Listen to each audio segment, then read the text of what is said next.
नमस्कार, आप देख रहे हैं today 24 TV news. Navi Mumbai में वाहन बीमा रिन्यूअल के नाम पर लोगों को ठगने वाले एक बड़े फर्जी कॉल सेंटर का पुलिस ने भंडाफोड़ किया है। अपराध शाखा और साइबर सेल की संयुक्त कार्रवाई में महापे स्थित एक फर्जी कॉल सेंटर पर छापेमारी कर 3 मुख्य आरोपियों को गिरफ्तार किया गया है। आरोपियों की पहचान प्रसाद तोड़नकर, फैयाज नासिर और वैभव इंगले के रूप में हुई है।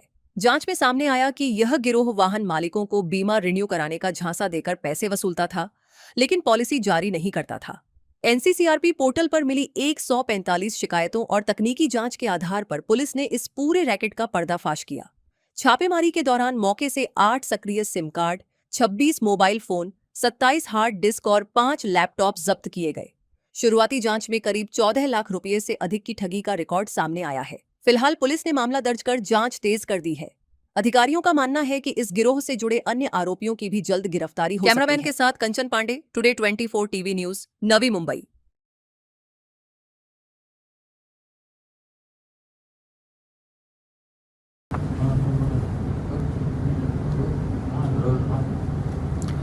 कल शाम 6 बजे हमारी साइबर पुलिस की जो टीम है उनको जो प्रगति करके नया एक मुहिम चालू हुई है महाराष्ट्र साइबर और गवर्नमेंट ऑफ इंडिया की, उसमें महाराष्ट्र साइबर ने कुछ नंबर्स हॉटस्पॉट करके साइबर पुलिस स्टेशन को दिए थे।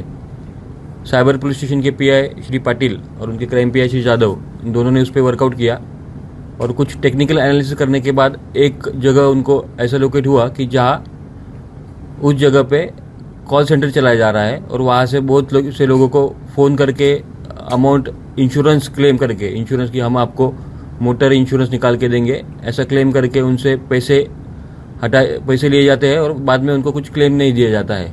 ऐसे कुछ उनको इन्फॉर्मेशन मिलने के बाद, टेक्निकल एनालिसिस होने के बाद उस जगह पर कल छापा डाला, जिस छापे में लगभग 26 मोबाइल फ़ोन, 27 कंप्यूटर जिसमें हार्ड डिस्क थी, 5 लैपटॉप, ये पूरे बरामद किए हैं और 3 आरोपी जिसमें प्रसाद तोड़नकर, फैयाज नासिर और वैभव इंगले, इनको हिरासत में ले लिया है और कुछ 32 आरोपी थे जिनको कल रात होने की वजह से उनको नोटिस दिया है। जब उसका मोडस ऑपरेंडी का वहाँ जाके हमने जो तहकीकात किया तो उसमें ऐसा निष्पन्न हुआ कि ये लोगों के पास डाटा है जिनका इंश्योरेंस ख़त्म हो रहा है। ऐसे डाटा होने के बाद उस व्यक्ति को वो कॉल करते हैं और अपना इंश्योरेंस ख़त्म हो रहा है, हमारे पास अगर आप इंश्योरेंस लेंगे तो वो डिस्काउंट रेट पे मिलेगा, कम पैसे में मिलेगा। उसकी वजह से वो कस्टमर जो है उनको कांटेक्ट करके उनके फ़ोन के ऊपर जो स्कैनर दिया जाता है या लिंक दी जाती है, उस लिंक पे या फिर स्कैनर पे वो पेमेंट करते हैं। कुछ वो ऐसा होने के बाद वो लगभग अगर 100 इंश्योरेंस का उन्होंने पॉलिसी क्लेम किया तो उसमें से 10-15 लोगों को इंश्योरेंस का पॉलिसी देते ही नहीं थे, पैसे अपने पास रखते थे और लगभग एक कस्टमर का अमाउंट 10-11 हज़ार रुपये रहता है। वो आदमी फ़ोन करता है, फ़ोन करने के बाद ये ब्लॉक में डाल देते हैं। 10-11 हज़ार रुपये होने के बाद, मतलब ज़्यादा अमाउंट नहीं होने के बाद भी आदमी 4 बार फ़ोन करता है, 5 बार फ़ोन करता है, उसके बाद काम की वजह से वो भूल जाता है और उसकी तरफ से ऐसे उनके रकम फंसों की जो रकम रहती है, फ्रॉड की अमाउंट वो बढ़ती जा रही थी। ये एक तरह का होगा है। दूसरा जो तहकीकात में, इन्वेस्टिगेशन में ऐसा उसमें सामने आया है कि बहुत से लोगों के उन्होंने क्या किया है कि इंश्योरेंस का पॉलिसी दे दिया, इंश्योरेंस पैसे ले लिया, रिलायंस एक कंपनी है या फिर अलग जो इंश्योरेंस कंपनी है उनको वो पेमेंट कर देते हैं, उनके पास से इंश्योरेंस पॉलिसी ले लेते हैं, इंश्योरेंस पॉलिसी वो कस्टमर को दे देते हैं। जैसे ही इंश्योरेंस पॉलिसी कस्टमर को मिल जाती है वैसे वो कंपनी को, इंश्योरेंस कंपनी को फ़ोन करके क्लेम करके वो पॉलिसी कैंसिल कर देते हैं, जिसकी वजह से वो रकम जो आती है पूरा उस कंपनी, जो फ्रॉड कंपनी है, उसके अकाउंट पे आ जाती है। इस तरीके से, दोनों तरीके से उनका मोडस ऑपरेंडी था। जो काम कर रहे थे कॉल सेंटर, उसके लिए उन्होंने 2 फर्म बनाए थे, जो कंपनी बनाए थे। उसमें से एक कंपनी थी लाइफ डील करके और दूसरी थी AI ओशन एंटरप्राइजेस।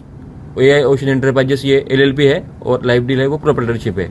इन दोनों कंपनी के नाम पे वो इस तरीके से कॉल सेंटर चलाते थे और फ्रॉड करते थे। अभी तक जो हमारे पास जो मालूमात मिली है उसके अनुसार जो मोबाइल नंबर वहाँ से प्राप्त हुए उसमें 145 कंप्लेंट्स NCRP पोर्टल पर दाखिल है। इसमें 3 आरोपी अटक किए हैं, 32 आरोपी को नोटिस दिया है, आगे इन्वेस्टिगेशन चालू है। बैकग्राउंड क्या था? क्या आरोपियों का बैकग्राउंड क्या है? जो तीनों आरोपी है उनमें से बहुत से आरोपी का एक 12th पास है, कोई ग्रेजुएट है, इस टाइप का बैकग्राउंड है। अरेस्ट किए हैं, इनका बैकग्राउंड क्या है? तीनों 12th पास है एजुकेशन वाइज और कुछ उसमें से एक ग्रेजुएट।